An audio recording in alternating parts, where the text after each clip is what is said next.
Assalamualaikum warahmatullahi wabarakatuh. Berjumpa kembali bersama saya di Gupondoro Channel. Malam ini saya akan menjawab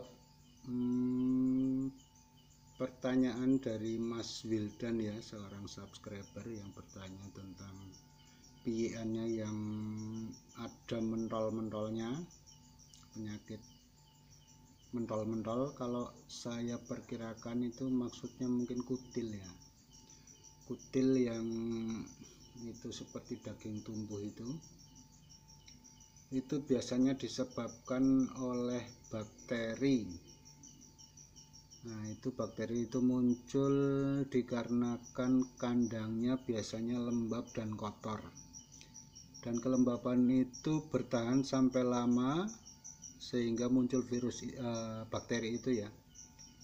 Nah, jadi seandainya sarangnya itu tidak pernah terkena sinar matahari, biasanya itu lembab karena waktu loloh itu pasti ada air yang terbuang dari indukannya atau ada makanan yang tercecer sehingga tidak bisa kering. Nah, timbullah kelembaban yang akan menimbulkan atau menumbuhkan bakteri itu, yang akhirnya timbul kutil-kutil, biasanya di dekat paruh ya, di dekat paruh sama dekat mata biasanya itu. Dulu burung saya pernah terserang bakteri itu ya.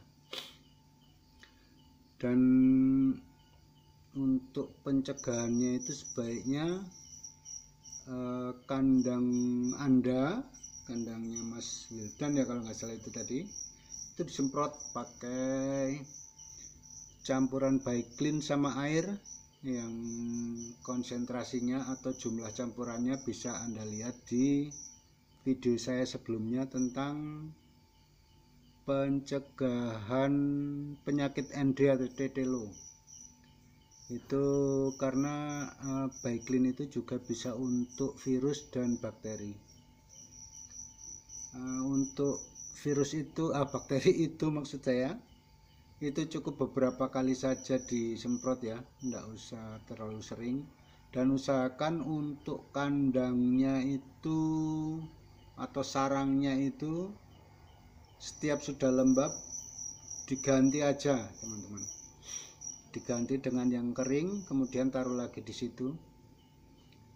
Nanti kalau lembab lagi atau basah lagi, ganti lagi, nggak apa-apa. Paling cuma berapa kali itu, dari pertama dia kecil sampai dia besar itu paling cuma 4 kali penggantian lah, itu cukup. Kecuali seandainya kandang itu tetap kering ya teman-teman, misalnya ya terkena sinar matahari atau aliran udara bagus, biasanya akan mengeringkan kandang ya, atau sarang dia tempat loloh itu. Sebaiknya sebelum disemprot itu dibersihkan dulu ya teman-teman, kemudian semprot pakai campuran Baiklin dengan air itu dengan konsentrasi tertentu. Untuk konsentrasinya silahkan cek ulang ya, cek ulang di video saya ulangi nanti, karena maksud saya supaya ada penegasan bahwa memang itu manjur untuk bakteri juga. Kemudian indukannya itu dikasih minum ini ya teman-teman ya, dikasih sesekali, dikasih minum air putih sama cuka teman-teman. Cuka makan itu yang kalau kita makan bakso itu ada ya, itu setiap 1 gelas yang 200 cc atau 250 ya, antara itulah. Kalau saya itu saya kasih 3 tetes ya, 2 atau 3 tetes, cetit cetit cetit, atau 2 saja cukup. Itu fungsi cuka juga untuk ini ya, membunuh bakteri yang tidak baik untuk tubuh. Kemudian juga dikasih vitamin C, tapi indukannya jangan anaknya, indukannya aja yang dikasih, nanti kan dia meloloh ke anaknya. Kemudian kalau misalnya dia sudah banyak ya,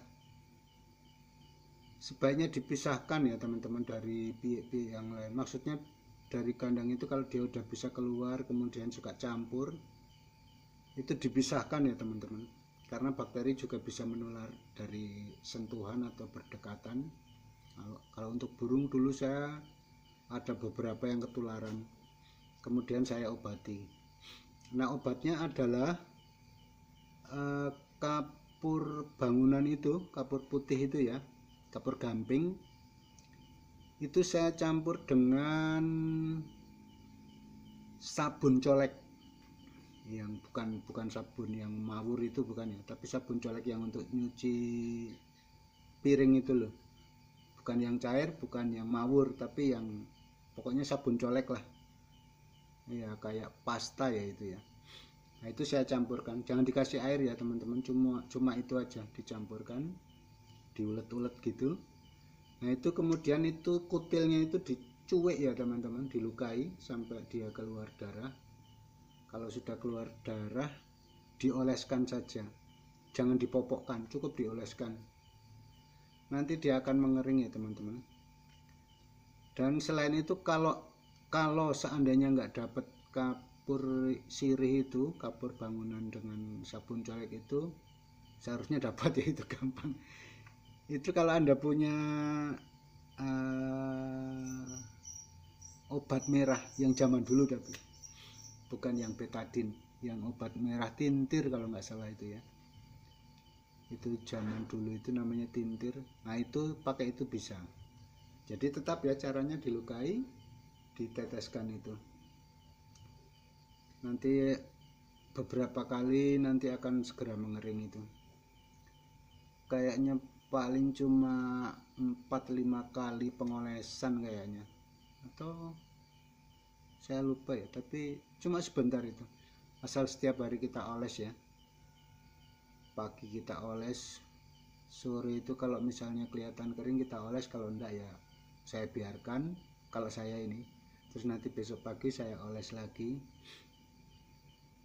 Kalau yang tua saya gitu kan, tapi saya kasih kencur, kok kencur, kunir ya, kunir yang kuning itu, diloloh pakai kunir. Itu kan dia juga antibakteri, bisa membantu penyembuhan. Kayaknya begitu ya untuk pengobatan kutil. Yang penting bersih ya kandangnya, itu bersih dan jangan lembab, itu kuncinya untuk mengusir penyakit itu.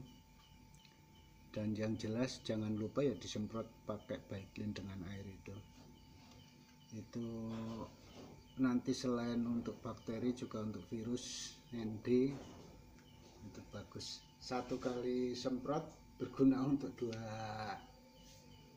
dua target ya, virus sama bakteri. Oke, semoga ini bermanfaat untuk teman yang bertanya, juga teman yang menonton, sesama penggemar merpati. Dan jangan lupa di like, komennya, dan subscribe. Subscribe itu gratis teman-teman. Oke, dukung saya sehingga saya semakin bersemangat untuk membuat konten, berbagi tips, dan siapa tahu tips-tips saya nanti ke depannya ada yang berguna, bermanfaat untuk perkembangan hobi kita. Dan juga ya begitulah bunyinya. Oke, akhir salam. Wassalamualaikum warahmatullahi wabarakatuh.